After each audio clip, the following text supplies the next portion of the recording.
ni hauziki. Sasa zinafanyika jitihada nyingi sana za kumuuza huyu mtu, lakini hauziki.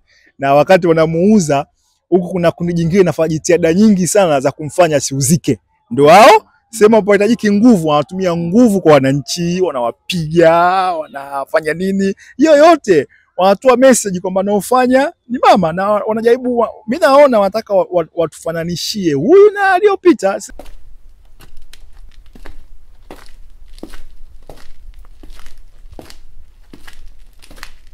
Swali lingine, tunaona katika nchi za Kiafrika na miongoni mwa nchi za Kiafrika na nchi yetu ya Tanzania, ukikaribia uchaguzi, hasa uchaguzi mkubwa, tunaona viongozi wengi sana wa upinzani wanakamatwa. Mathalan sasa hivi tunapozungumzia mwenyekiti wa Chama cha Demokrasia na Maendeleo Chadema amekamatwa na yeye na kwa kupewa kwa kuwa na wanasema wenyewe kesi ya uhaini. Je, hili unalizungumziaje? Ishu kama hii ya kukamata viongozi unapokaribia uchaguzi, hasa uchaguzi mkubwa, ni unakuza demokrasia ya nchi yetu au unadidimiza demokrasia ya nchi yetu? Mimi nashangaa sana. Unajua wakati fulani Rais mstaafu JK alisema akili za kuambiwa changanya na zako. Sasa napata mashaka na wasiwasi. Haya yanayofanywa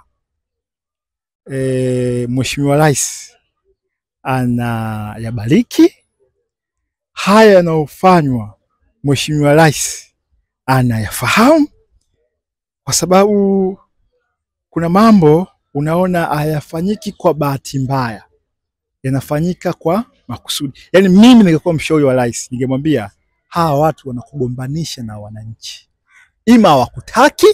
Kwa hiyo kuna mambo kuna sehemu unaona nguvu kubwa inatumika mahali ambapo haipaswi kutumika.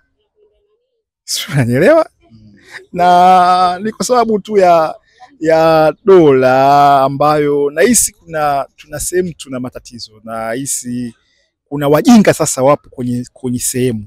Mimi nahisi kumnazi, lakini nafikiri tuna shida. Kuna sehemu unaona hivi msitu kama wa Mwabepande ambao viongozi wa upinzani aliuliwa pale, Mzee Kibao alichukuliwa pale kwa ameuliwa. Leo askari wamewachukua watu, wameingiza kwenye gari lao, wamewapeleka kuwatupa katika ule msitu. Unatoa majibu gani kwa umma? Sijui unanielewa? Na kuelewa vizuri kabisa. Na sijui usalama wetu wa idara ya usalama ya taifa ikoje kwa sasa, lakini nafikiri kuna watu smart people hawafanyi shughuli zao sawa sawa, kwa sababu baada hata ya kumtengenezea huyo rais, sasa wanamharibia zaidi kwa wananchi. Sasa hii usiseme kwamba ni bahati mbaya, unaona kama ni mpango wa makusudi. Sasa rais hatakiwa ndo akili za kuambiwa changanya za kwake. Nyakati zote, unajua miaka yote wakati wa uchaguzi, kiukweli sisi na unafiki wao wote wasumbui wananchi katika wafanya biashara wadogo wadogo, lakini nimekuambia leo hapo Mbagala Migambo wanawasumbua watu. Akili za kuambiwa changanya na za kwako. Mimi nilikuwa mshauri Rais, ningeambia hao wanakuchongea kwa wananchi, wanakutoa kwenye mioyo ya wananchi. Huu ni mwaka wa uchaguzi, watu wanautazama upande ambao unaumizwa na unaguswa nao. Sasa kwa wao wanaweza kaisi wanatengeneza ama wanajenga, lakini nafikiri hayo yapo kwa sababu ya dola. Sasa kuna watu kukosa tu watu makini, na ni hofu na ni anguko. Ukiona nguvu zinatumika nyingi na nini katika haya mambo, manake huyo mtu anakaribia kuanguka. Mbwa akikaribia kufa huwa anapoteza uwezo wake wa kunusa. Na nimekupata vizuri kabisa. Na hapo kwenye kuzungumza hapa katikati kuna mambo mengi sana yametokea. Mara sijui vijana wa mama, mara sijui wajukuu wa mama, mara sijui ni na nini. Hivi haya mambo yote yanayotokea, kwa nini yamekuwa mengi sana kipindi cha uchaguzi, na kwa nini wasitokee tu watu wengine kwenye vyama vingine wakaa kwamba vijana ni fulani na nini ni fulani? Au ziki kizuri kinajiuza, kibaya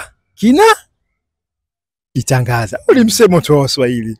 Sasa yani wala hutaki kupata nguvu, yani unabidi uone tu ukiona nguvu kubwa wafupi wa mama na yani sasa wajukuu wa mama, yani kuna binadamu wenzetu ambaye ni mbaya sana, ambao ni kwa kimo si warefu ni wafupi.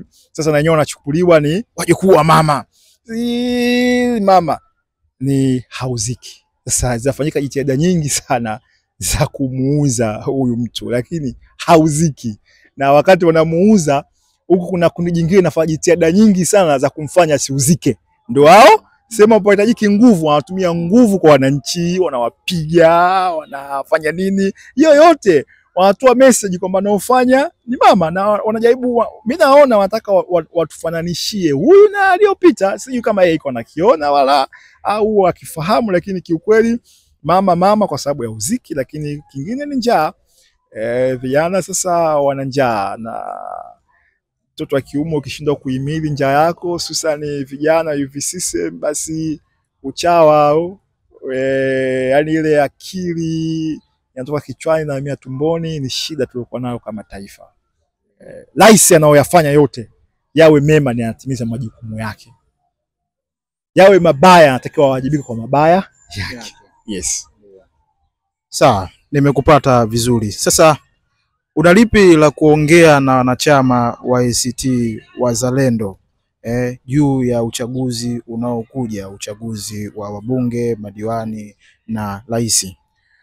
Kwa wanachama wetu, leo nina kikao hapa jimbo la Mbagala, na tunaongea na watiania pamoja na viongozi wa kata, na tumedhamiria kwa mkoa wa Dar es Salaam kwenye kata 102, kata zote tutakuwa na wagombea, na majimbo yote 10 na hayo mengineo ambayo yapo kwenye mchakato wa kugawanywa kama yakiwepo, tutakuwa na wagombea, na tumedhamiria kushinda kata, tumedhamiria kushinda majimbo. Na juzi tunamtia nia moja tumempata ambaye ni KC, kiongozi wetu wa chama, kwa nafasi ya urais, na tunadhamiria tunautaka urais wa nchi. Kwa hiyo kwa viongozi, kwa wanachama, kwa wadau wetu wa ACT Wazalendo, wakae mkao wa tayari. Sisi tumeamua tusimwachie nguruwe shamba la mahindi.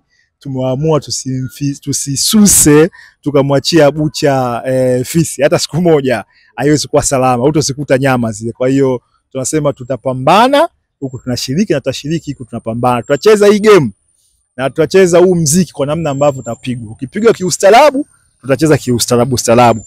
Ukipiga kiubaya ubwela, tutaucheza kiubaya ubwela. Ukitugusa mara moja, tunakugusa mara 100. Na bwana mtazamaji wa YouTube channel ya Nyayo TV, leo nilikuwepo na ndugu yangu, kiongozi wangu, kiongozi wa chama cha ACT Wazalendo, katibu wa mkoa wa Dar es Salaam.